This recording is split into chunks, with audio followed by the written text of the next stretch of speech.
सत श्रीकाल दोस्तों, नमस्कार, आदाब and very good morning to you all.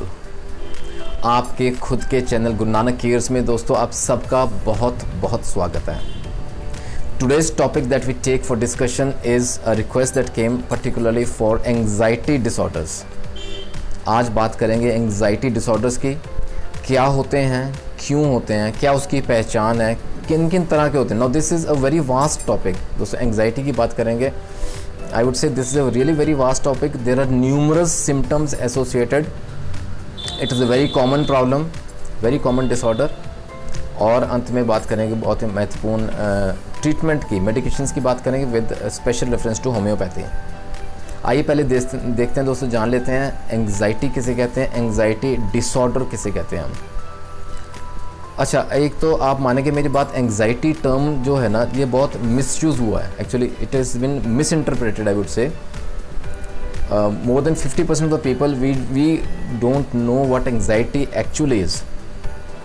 हर किसी किस्म के स्ट्रेस को, हर किस्म के, जैसे ना कोई फियर, उसको हम एंग्जाइटी का नाम दे देते हैं, लेकिन इट इज़ क्वाइट डिफरेंट। बने रहें वीडियो के एंड तक मेरे साथ, आप मानेंगे एंग्जाइटी का बिल्कुल एंड एकदम से एंग्जाइटी डिसऑर्डर्स की बात करेंगे। And I will try to make myself very short, very clear, very subtle, so that हम सभी पता चले what is anxiety disorder actually. दोस्तों anxiety is basically it's a normal emotion, है ना। आपको बताता हूँ एंग्जाइटी हम किसे कहते हैं। एक्चुअली जब कोई ऐसा सिचुएशन आता है ना स्ट्रेस की, स्ट्रेस वी ऑल नो, कोई ऐसे फियर की, कोई ऐसा स्ट्रेस का सिचुएशन आता है, तो how does our brain react to that situation. जिस तरह से हमारा ब्रेन रिएक्ट करता है ना और हमें अलर्ट करता है of the potential danger that may follow that situation, उसे हम एंग्जाइटी बोलते हैं। Basically it is something that is good if it comes occasional, क्योंकि वो हमें, हमारी बॉडी को प्रिपेयर करता है of the potential dangers ahead. Okay now, और हाँ, every one of us feels anxious now and then. हर किसी को एंग्जाइटी रहती है, बच्चों से लेकर बुज़ुर्गों तक अपने अपने लेवल की रहती है दोस्तों एंग्जाइटी। बट एक्चुअली दोस्तों, फॉर एग्जांपल वर्क पे, अगर काम की जगह पे कोई प्रॉब्लम रहती है, वहाँ एंग्जाइटी हो सकती है। Before taking any test the student feels anxious, वहाँ एंग्जाइटी लेवल बढ़ जाता है। And then before making an important decision, वहाँ थोड़ी एंग्जाइटी रह जाती है। So there are numerous examples जिसे हम एंग्जाइटी का नाम देते हैं। बट दोस्तों occasional anxiety is okay. Occasional कभी कभार जो एंग्जाइटी आती है that is okay, but anxiety disorders they are different, they are different. I would term them as, वो ना एक मेंटल इलनेस बन जाती है। There are the kind of mental illnesses that cause constant and overwhelming anxiety and fear. लगातार रहता है वो एंग्जाइटी, वो फियर, वो स्ट्रेस लगातार रहता है और ज़रूरत से ज़्यादा रहता है, ओवरवेलमिंग रहता है एंग्जाइटी एंड फियर, और कंटिन्यूसली रहे, कॉन्स्टेंटली रहे ना, तो उसे हम एंग्जाइटी डिसऑर्डर का नाम देंगे। That is basically mental illness जो कि हमारे कंट्रोल से बाहर होती जा रही है सिचुएशन, दैट इज़ इट। और ये जो एक्सेसिव एंग्जाइटी रहती है, it can make us avoid going to work, avoid going to school, avoid going to get togethers, even family get togethers for example, even वहाँ पे भी, and other social gatherings, social situations को हम avoid करना शुरू कर देंगे जिसमें हमें लगता है कि हमें डिस्कम्फर्ट मिल रहा है, हम वहाँ अनईजी रह रहे हैं, वो एंग्जाइटी डिसऑर्डर का नाम ले दिया जाएगा उसे। टाइप्स ऑफ एंग्जाइटी देखते हैं दोस्तों, ये ना कई तरह की रहती है, अलग अलग तरह की रहती है, और मानेंगे हम में से किसी न किसी को कोई ना कोई टाइप ऑफ एंग्जाइटी रहेगी। For example very first type is generalised I would say anxiety disorder. Generalised anxiety disorder में क्या रहता है, there is a very little reason और there is no reason at all, उसके बावजूद टेंशन, स्ट्रेस, एंग्जाइटी बिना मतलब के, जैसे ना unrealistic worry, that is generalized anxiety disorder. आम देखने में आता है परिवार में, किसी न किसी को ऐसा ना बेवजह, क्या ले बेवजह, लेकिन हो जाती है anxiety, that is generalized form. Second very important is panic disorders, जैसे ना एक sudden attack of panic, sudden. अब ये एग्जांपल्स के साथ हम अगर डिस्कस करें, I think it will be better to understand, it will be easy to understand. हमने अक्सर हिंदी मूवीज़ में देखा है जो बुज़ुर्ग, बड़े बुज़ुर्ग हैं, तो अचानक से ना वो अपनी छाती पकड़ के बैठ जाते हैं कि कोई ऐसी न्यूज़ आ गई, for example the daughter has run away, the son has run away, या बिजनेस में सडन लॉस हुआ है, तो panic, sudden panic disorder, panic हो जाएगा, चेस्ट पेन होगी, स्वेट आना शुरू हो जाएगा, पैल्पिटेशंस बढ़ जाती हैं, और symptoms they match like that of a heart attack. So that we call is a panic disorder. Third we can say is social anxiety disorder.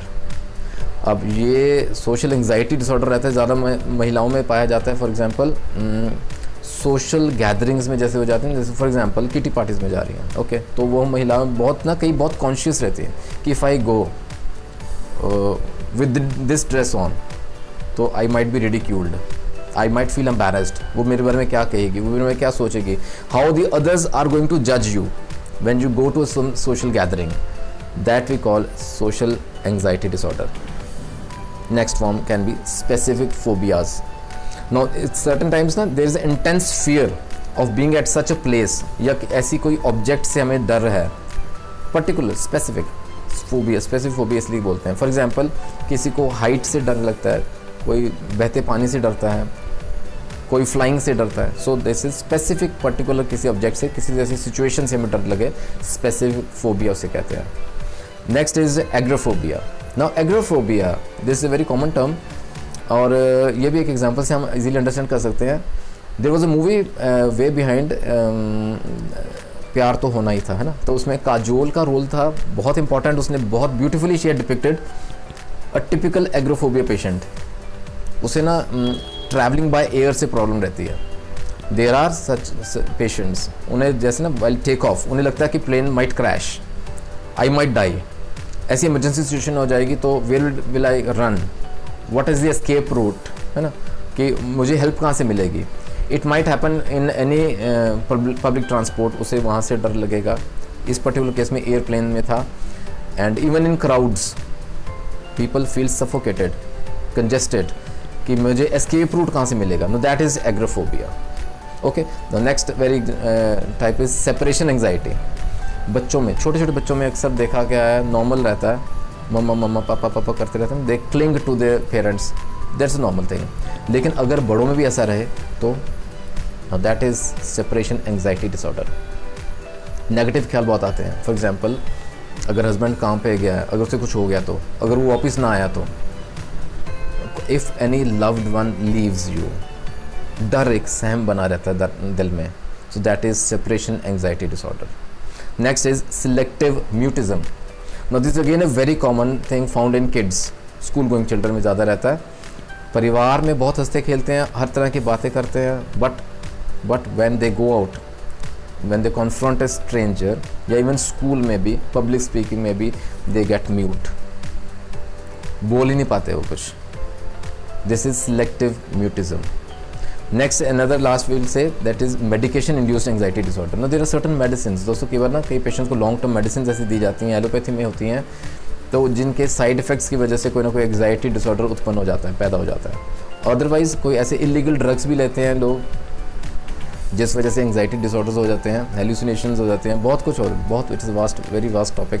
And then अगर there are withdrawal of drugs रहे, जैसे कोई ऐसे drugs को छुड़ा रहे हैं हम, उस वजह से भी कोई ना कोई एंग्जाइटी डिसऑर्डर्स होते हैं, तो that is medications oriented, medications induced anxiety disorder. तो दोस्तों ये तो थे इन जनरल हमने बात की कि किन किन तरह के रहते हैं एंग्जाइटी डिसऑर्डर्स, क्या उनके टाइप्स रहते हैं. आइए दोस्तों साइन एंड सिम्टम्स की बात करते हैं. जैसे टाइप्स है ना, वैसे there are numerous symptoms. First and foremost of course panic, fear and uneasiness, simple terms. Then second is sleep disorders, insomnia, है ना. Then not being able to stay calm and still, हर समय tense, restless रहना, unable to concentrate on any project, on any work, है ना, lack of concentration कह सकते हैं, even in studies, lack of concentration. Then cold and sweaty and tingling hands and feet, these are other symptoms. Shortness of breath रहती है, छोटे छोटे सांस, खुल के सांस ना आना, हर समय ऐसे ही रहना, that is another. And at times faster breathing, खुद को महसूस होता है कि बहुत जल्दी जल्दी सांस ले रहे हैं, क्विकली सांस ले रहे हैं, हाइपर वेंटिलेशन बोलते हैं इसे हम. एंड देन हार्ट की धड़कन तेज़ हो जाने, दिल की धड़कन, पैल्पिटेशंस वी कॉल. देन गला बहुत जल्दी सूख जाता है, ड्राई माउथ, नोजिया बहुत सीवियर रहता है कि वो हमेशा नोजिया की फीलिंग रहती है, that is another sign and symptom. Tense muscles, dizziness, हल्के हल्के चक्कर रहने, इम्बैलेंस रहना, and then thinking about the problem again and again, हमेशा उसी के बारे में सोचते रहना, उसके बारे में सोचते रहना, वहाँ से ख्याल हटा ही ना पाने, that's a very common sign and symptom. Inability to concentrate, that told you, lack of concentration. तो दोस्तों ये तो इन शॉर्ट बात की, there are numerous symptoms. Causes क्या रहते हैं, क्यों होता है anxiety disorder? First and foremost सबसे महत्वपूर्ण कॉज है दोस्तों, दैट इज़ जेनेटिक्स। अगर we can say it runs in families, है ना, परिवार में अगर किसी को था पहले तो आगे होने के चांसेस बढ़ जाते हैं, रहते हैं। Then brain chemistry, certain brain के अंदर जैसे ना we can say in simple terms कुछ सर्किट्स ऐसे रहते हैं जिस वजह से एंग्जाइटी डिसऑर्डर्स पैदा हो जाते हैं, उत्पन्न हो जाते हैं। Then environmental stress, very important cause. Environmental stress में दोस्तों जैसे कई बार चाइल्डहुड में या यंग एज में किसी ने ऐसे कुछ सीन्स देख लिए, वायलेंस के सीन देख लिए, कुछ ऐसे झगड़े देख लिए, फैमिली में ऐसे कुछ ऐसे इंसिडेंट्स देख लिए, कई बार चाइल्ड अब्यूज़ के केसेस रहते हैं, है ना, तो वो बड़े होके ना वो एक एंग्जाइटी डिसऑर्डर का रूप ले लेते हैं। Very important this was cause. And then drug withdrawal, that I told you, कई बार ड्रग्स विड्रॉ करते हैं तो उसकी वजह say that is another cause. अच्छा, मिसयूज़ ऑफ ड्रग्स से भी हो जाता है, this again very common symptom. जहाँ नहीं ज़रूरत वहाँ भी एक्सेसिव डोज ले लेते हैं, that leads to anxiety disorders. Then medical conditions, कई बार ना heart, lungs and thyroid conditions, they can cause symptoms of anxiety disorders. They can cause ऐसे सिम्टम्स उभर के आते हैं which match like that of anxiety disorder. तो ये तो थे कारण दोस्तों, कॉजेज़। ट्रीटमेंट की बात करें, ट्रीटमेंट में भी ना पहले मैं आपको बताऊंगा, the very first and foremost is psychotherapy, extremely important before you talk of medicine. Psychotherapy में भी counselling, patient counselling, that is of extreme importance. Counselling is the best part of treatment and then we take up the topic of medicines. Psychotherapy के साथ medicines काम करेंगी, it's a long term treatment, patient to patient vary करता है समा improvement का, लेकिन symptoms आने शुरू हो जाते हैं दोस्तों, सिम्टम्स में से इम्प्रूवमेंट आनी शुरू हो जाती है वंस, और nothing like homeopathy in this particularly such anxiety disorder cases. I think I should put up a second video, we'll talk of plain only and only medication part, how to treat anxiety disorders. I think ये basic knowledge is sufficient, in short रही, लेकिन we have got a basic idea of what is anxiety disorder, क्यों होते हैं, क्या उसकी पहचान है। आगे ट्रीटमेंट की बात करेंगे, this today's episode is going to help us। बने रहें गुरु नानक केयर्स के साथ दोस्तों, specially for the second episode will be uploading very soon after this video.